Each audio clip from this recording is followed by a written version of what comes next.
एक्सप्रेसच्या आधी भाऊन पुण्यात गोको हॉटेल लागतं. गोको हॉटेलला आलेलो जेवण कराय, ऑर्डर दिल्या. तर भाऊनं जेवण करताना अशी मुख्य जनावर आपल्या जवळ येऊन बसतात, त्यांना हाकलत जाऊ नका भावानं कधी. ठीक आहे. त्यांनी किती हो 2 घासाचे 2 घास तुमच्या ताटातनं दिले तर काय फरक पडणार आहे.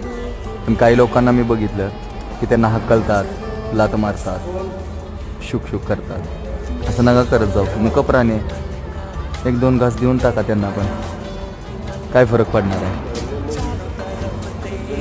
त्यासनी कुठं माहिती आहे की पैशानं जेवण मिळतं, बरोबर ना.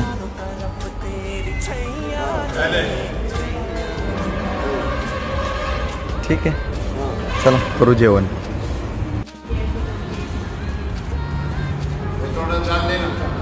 चाल